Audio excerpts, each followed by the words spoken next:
Olá!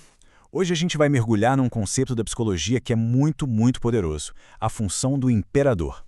Basicamente, é aquela parte dentro da gente que dá estrutura, que dá estabilidade e que nos ajuda a construir uma vida que faça sentido, sabe? Bora entender como é que isso funciona?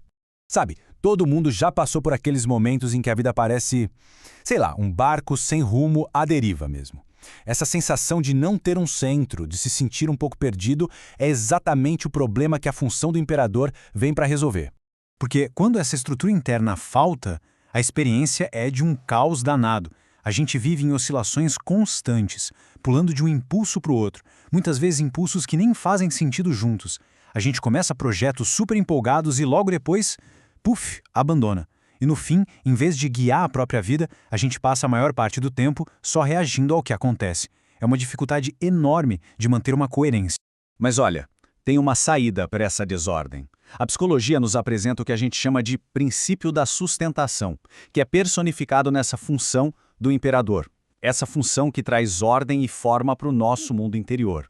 Então, o que é essa tal função do imperador? É, em essência, a nossa capacidade de nos organizar por dentro. Ela usa algumas ferramentas, como estrutura, limites e uma autoridade interna, para garantir que a nossa vida não só aconteça, mas que tenha estabilidade e que siga um caminho consistente. E para entender ainda melhor o imperador, é legal comparar com a função da imperatriz. Pensa assim, se a imperatriz é aquela energia que nutre, que acolhe, que dá a faísca inicial da criação, o imperador é a estrutura que faz tudo isso durar. Ele pega o que foi criado e garante que aquilo não vai se desfazer com o primeiro vento. Ok, mas como é que essa função opera na prática? Não é mágica, não. É um conjunto de ferramentas bem concretas que ajudam a organizar nosso mundo interno. Vamos ver agora como é que essa estrutura é construída. Olha, esse processo aqui é central. A função do imperador não nega os nossos impulsos, mas digamos ela os educa. Ela pega aquela energia bruta, aquele desejo imediato, e em vez de a gente simplesmente reagir, ela organiza. Aquele impulso é avaliado, recebe uma direção, e aí sim a energia é transformada numa ação consistente e produtiva. E uma das ferramentas mais importantes para isso é o limite. Essa citação aqui é fundamental para a gente entender o limite não é repressão, mas a organização do espaço interno. Ou seja, o limite não serve para prender a gente, mas sim para criar um território seguro onde a gente pode viver de forma mais organizada. E os benefícios disso, nossa, são imensos. Fronteiras claras ajudam a gente a saber onde a gente termina e onde o outro começa, sabe? Isso protege de invasões emocionais, permitem que a gente diga não, o que previne a sobrecarga, o esgotamento. Resumindo, essas fronteiras criam um lugar seguro dentro da gente, onde a nossa energia não é desperdiçada à toa.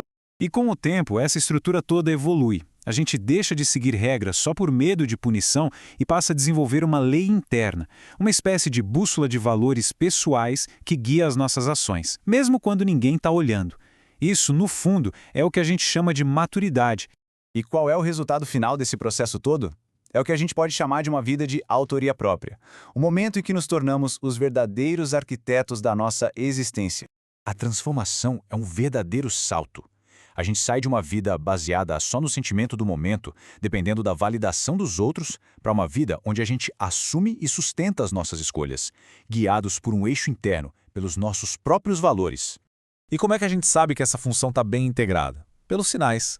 A capacidade de tomar decisões sem ficar repassando a responsabilidade para os outros. A disposição de arcar com as consequências, sejam elas boas ou ruins. A força para sustentar uma escolha, mesmo quando as coisas ficam difíceis. E, acima de tudo, aquela sensação de que somos nós que estamos construindo a nossa vida.